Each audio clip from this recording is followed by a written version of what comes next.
So let's get to it. Lecture number 4 today. And let's see, where did we stop last time?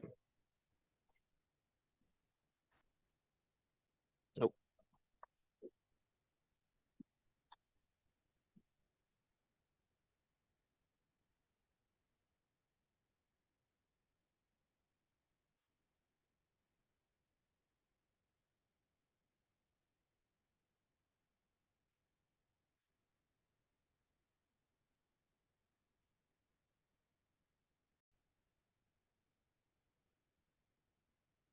Okay, we stopped here, parallel connections, series and parallel connections, right? Okay. Now, again, I know most of this will be familiar to you from physics classes, but again, I keep repeating the same thing. It is very essential that that I ensure every student is adept at making these observations very quickly and correctly. And so we do a recap of series parallel connections, resistors, all the basic stuff that you might have done already in physics. Okay. So parallel connections, and let's do series connections first.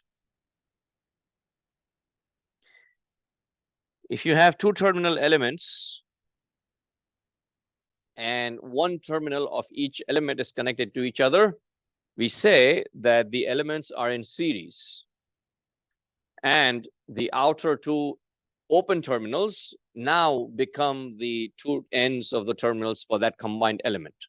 So if you have an element A and element B, both of whom have two terminals each. One terminal of A is connected to one terminal of B. We say that A and B are in series. The combined element now shares, or we can say each one of them share their outer terminals, which become the two terminals for that combined element. Okay, so A and B share one connection each, and hence they're said to be in series. Important thing to keep in mind, there cannot be more than two connections at that junction. Okay, this is a junction. You can call it a node.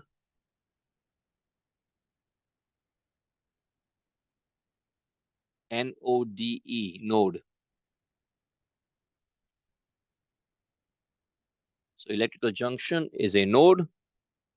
There cannot be more than two connections at the electrical node. If there are more than two, then they are not in series. Okay, then they are not in series anymore. There is an exception to that statement, but I will explain that when we get to a problem which has that exception. Anyway, so if this was terminal 1 and this was 2, and then those translate right here. So A and B are said to be in series between terminals 1 and 2, the outermost terminals. You can have infinite elements connected in series as long as one terminal of one element is connected to one terminal of the next one. Okay, so it doesn't matter if you have 5, 10, 50, 1,000, million, as long as the junction does not have more than two, it could be infinity. They're all in series.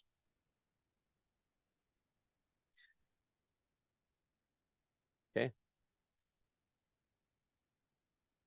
Anyone work with the old Christmas holiday lights? Old ones, light bulbs. One light bulb goes out, the entire series goes out. It's also known as a series, series lights, because all the light bulbs are connected in series.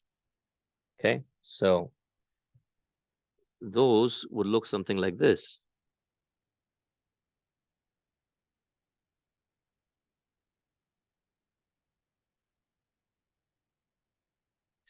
So these are the light bulbs, the small ones, right? And you have the outermost end coming in, and you plug this into your wall outlet. Wall outlet, remember, is an open electrical connection. when you plug in a light series into a power outlet, current will start flowing. It goes to the first bulb, second one, so on and so forth. It goes all the way around, goes back into the circuit. Now you have a closed path. When you have a closed electrical pathway, current can flow through, and so all the light bulbs light up. If one of them goes out, it's now an open switch. Remember, connection is broken. If the connection gets broken, it's an open circuit. Open circuit meaning no current can flow through. If current cannot flow through, everything stops working. Anyone ever had that? Yes.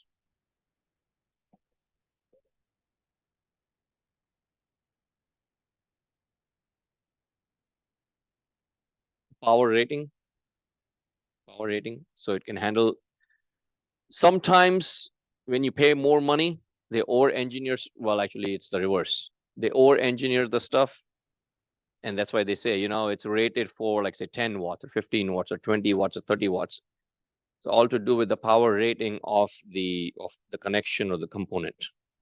So if it's really cheap ones, they might use like, you know, cheap wires or thinner wires, and they cannot handle the amount of current flowing through. They might work for a bit, but after a while, the material itself will degrade and it'll just burn out. Same thing with, you know, as I was just saying, the example of the light bulbs. If there are cheaper light bulbs, the filament will be made of cheaper material. And so it will just, you know, stop working after a short while. So that's why you have those different ratings. That's also the reason why electrical appliances like a heater, for example, you know, it's winter right now. Lots of people might have like space heaters. And the first warning in there would be to say, do not use an extension cord with the heater. The reason is the amount of electrical power that is being pulled by the heater might exceed the rating of that cord. Because how many people actually look at the power rating of an extension cord, right? Nobody. We just, well, some of us. I do. I run. Sometimes I might run it off an extension plug, but never leave it unattended. You know, I'm always there because you got to feel the heat coming out of that wire. If it gets too hot, it's gonna blow out. So that's the reason. So if it's like a really thick cord, it just means it's better materials. It has better insulation. It has probably thicker strands of wires. It can handle the high amount of current that is required. And that's the answer. Yeah. Okay, so from series, let's move on to parallel connections. Parallel connections basically have two elements. Well, two or more, not just two, but two or more elements, and their respective terminals are connected to each other. So that was, as I'm fond of saying, holding hands. Okay, holding hands. But again, it could go to infinity. You can have an infinite number of parallel connections as long as the respective terminals are connected to each other. Similar to series connections, parallel connections. Common example being if you have a power extension strip, right? You might have more than, you take one power extension strip, plug it into the wall, and that strip might have 4, 5, 6, 7, 8 connections or 8 power outlets. What you're doing there is you're simply taking the one wall outlet and you're splitting it all in parallel. So all of the devices that you connect to that power strip, they are all connected in parallel because the respective 3 terminals are all connected together. And again, some of them are bigger than others because they might have extra protection built in. There might be fuses, there might be circuit protection. The cheapest ones will be like very thin and very small. Okay, they would say, if you open up the back, and it's very easy to do so, there are like 2 screws just holding it together. You open it up and you can actually look, there'll be 3 wires just running straight down all 3 electrical plugs, all 3 electrical lines. And you can see that they would be completely connected in parallel. So again, infinite connections, you can have connection on top of connection. As long as the respective terminals are connected to each other, they're all set to be in parallel. And that's where I use the example of a modern holiday light. So modern holiday lights have sections. They still have series connection of light bulbs, nowadays LEDs, but those sections are then connected in parallel. So if this was an example of a holiday light, you would have multiple light bulbs.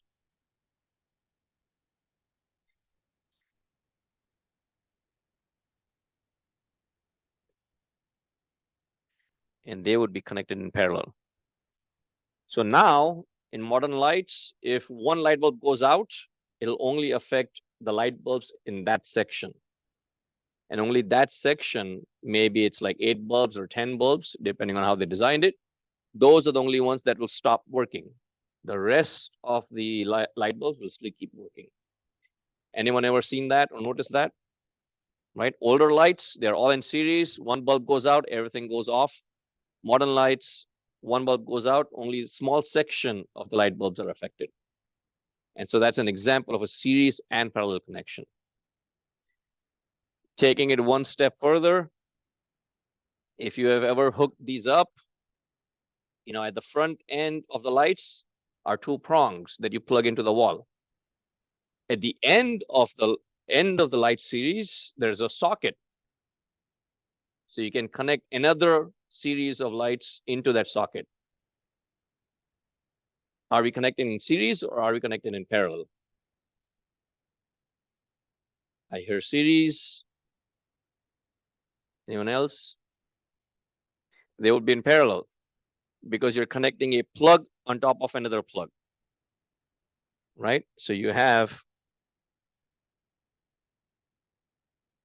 this is a long sequence of light. And then at the end of that light, you would have a socket. And you would connect. So this socket is basically connected to this power here, and this one is connected to this line here. So you would take another series of lights and you plug it into that socket.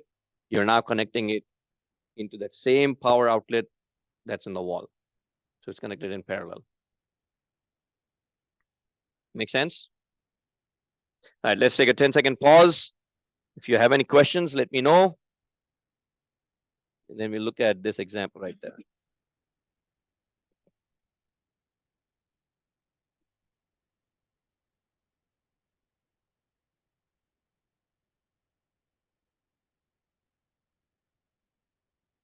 That example? No. So let's say you're wherever you're, I want the lights outside the window, let's say, right? So I would either drag an extension cord to the window, or I could have a series of lights just running all the way across from a power outlet all the way to the window. So I would take one end, the first end, I would plug it into the wall. At the other end, so there are light bulbs in the middle, right? There are light bulbs in the middle right here, all the way to the end. At the end of that light, or the series of lights, is the socket. So if I want to actually plug in another series, I would plug it into that socket here. So this first series of light acts like an extension cord. And if it's an extension cord, you're plugging it parallel. That's what an extension cord or an extension strip does. You're connecting it parallel. You're just taking the wall outlet and you're bringing it out. And so it has to come out exactly the way it is set up. And so it would be in parallel. Yeah. So this example here, A and B, let's start at the farthest ends, at A and an F. What can we say about A and B? There are 2 terminals each, right? Top and bottom. And respective connections, respective terminals are connected together. So this dot that you see here is a node It simply implies that there is a connection. There's an electrical connection between those three lines right there. Some authors and some people like to use it and some don't. Okay, so here you see the dot, that big black dot. Other places, you might just see something like this. Or, depending on what kind of connection it is, dot may or may not be used. But if it is an intersection like that, 99%, I would say almost 100% certain that it implies that there is a connection among all three. Okay, so that's the only thing that dot signifies. There is no dot here, but you could if you wanted it to. The reason it is emphasized here is because there are three connections and not two. That's all. Anyway, A and B, what can we say about A and B? They're in parallel. How about D, E, and F? Also parallel, quite obvious, right? If they were resistors, well, actually, you know what? Resistors, capacitors, inductors does not matter. All three components that we study in this class, they can all be reduced down to one single element, as long as they are either in parallel or as long as they're in series. So if they're in parallel, you can combine A and B and make a new component called AB.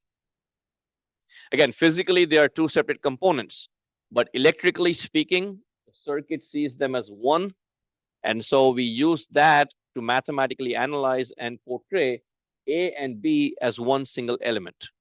So if we portray A and B as one single element, we can now draw this circuit as, and you can name it anything. I call it AB, you can call it G, H. You can give it any name you want. And the same thing on the right side.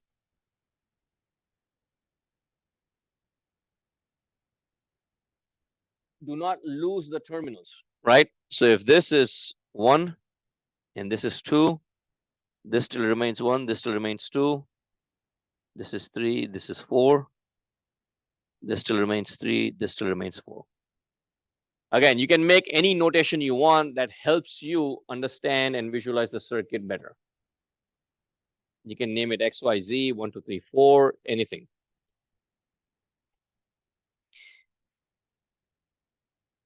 And then we have C right here.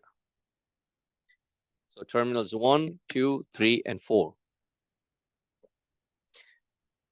What can we say about the relationship between C and AB and DEF?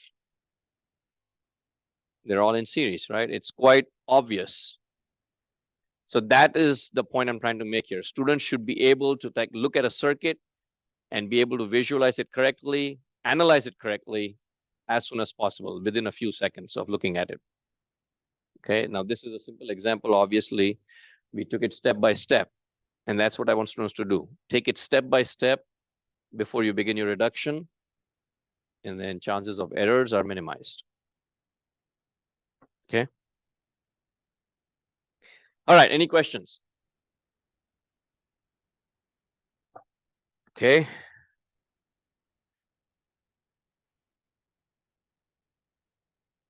KCL, practice for students. KVL.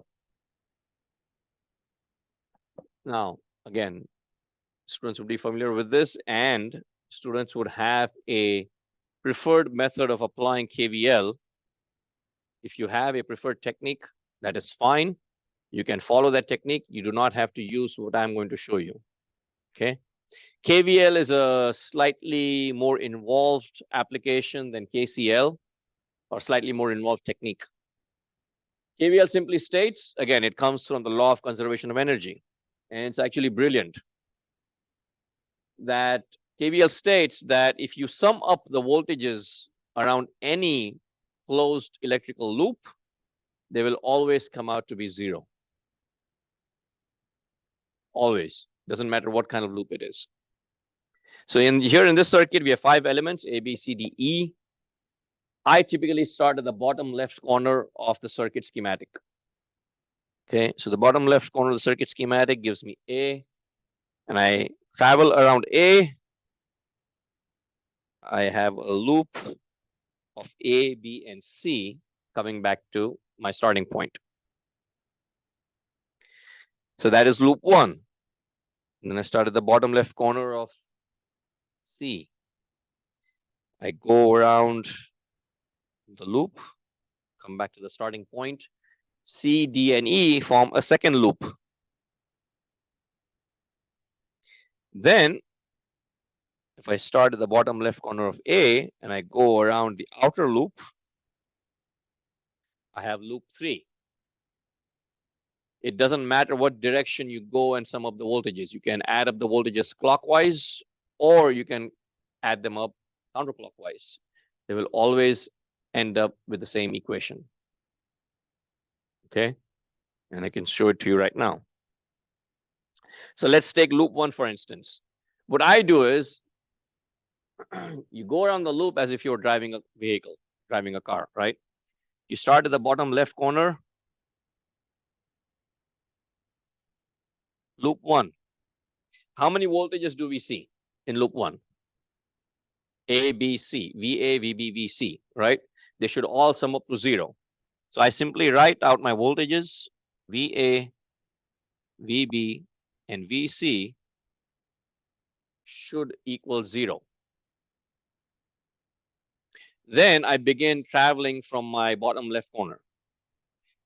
If I start adding up voltages in this direction, in a clockwise direction, the first voltage I encounter is VA. VA is given to me as minus on the bottom and plus at the top, right? So when I first encounter VA, I encounter a minus sign. So I'm going to put a minus in front of VA.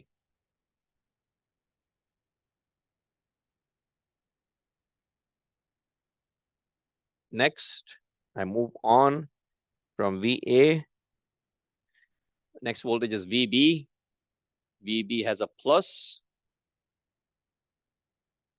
Encounter a plus for VB, meaning I'm entering the positive terminal.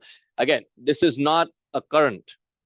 The arrows that are shown here in the schematic is not a current. This is simply the direction that we are adding up the voltages. Okay, it is not the current that is flowing in the circuit. It's simply the addition of the voltages around the loop. So first is VA. VA, I encounter minus terminal first.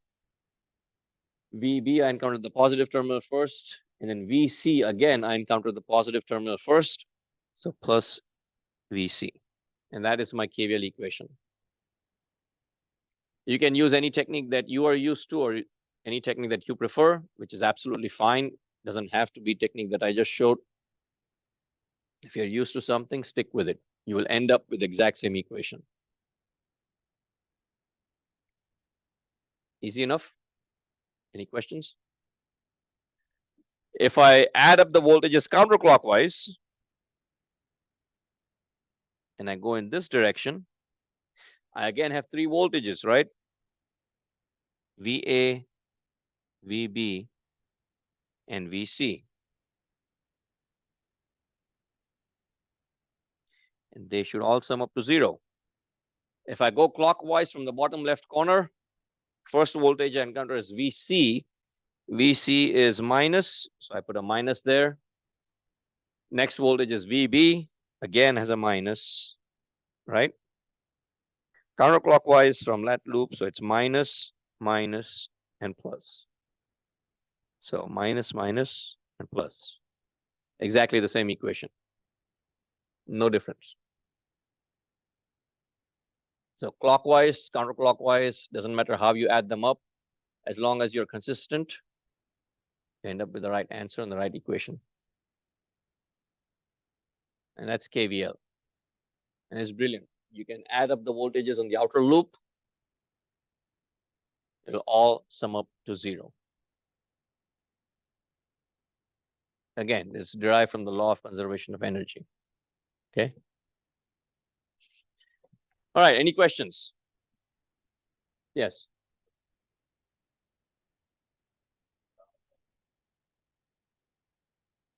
That is correct. The question being asked is loop 3. So does VC occur in loop 3? The answer is no. It's only A, B, D, and E. So you'd only have voltages VA, VB, VD, and VE.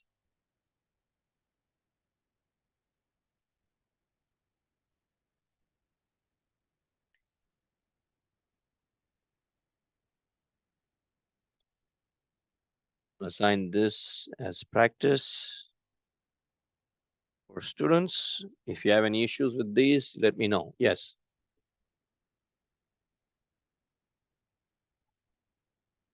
Yes. So again, these are techniques that you will use to solve larger circuits. Actually, there are some methods we will use, and those methods will require you to apply KVL and KCL to write down equations, and then you would solve those equations. And so if again, go back to the beginning of the analysis where we said we don't know what the voltages and currents are, but we make assumptions which are based in logic, and that's what you would do.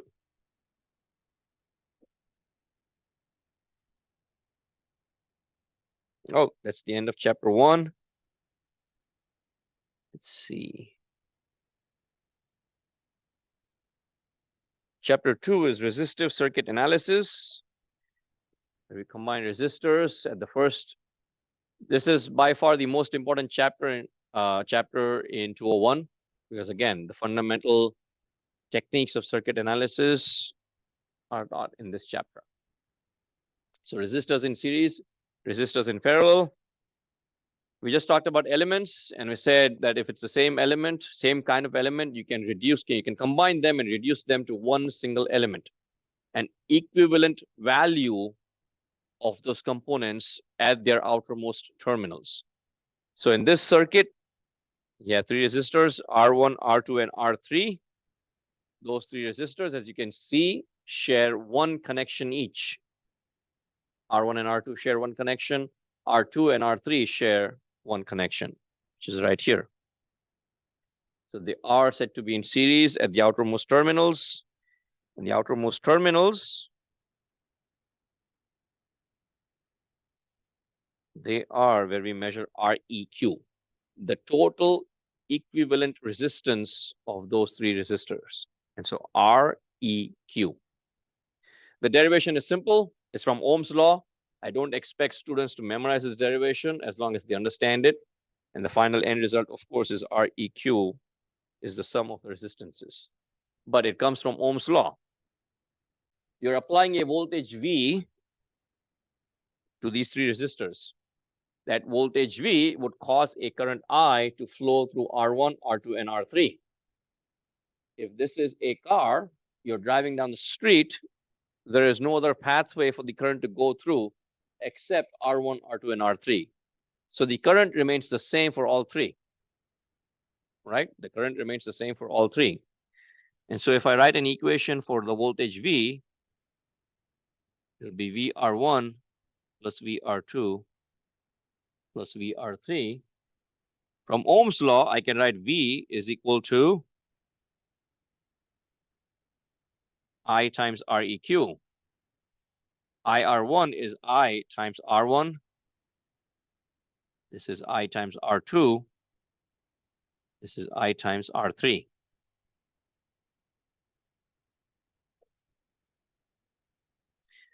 Take out I, and you get Req is R1 plus R2 plus R3.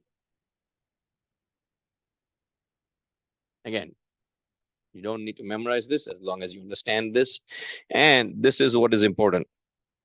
Req for a series connection of resistances is simply the sum of all the resistors in that series connection. Okay. All right, we'll end class here today. We'll pick up here with resistors in parallel tomorrow, class tomorrow. All right.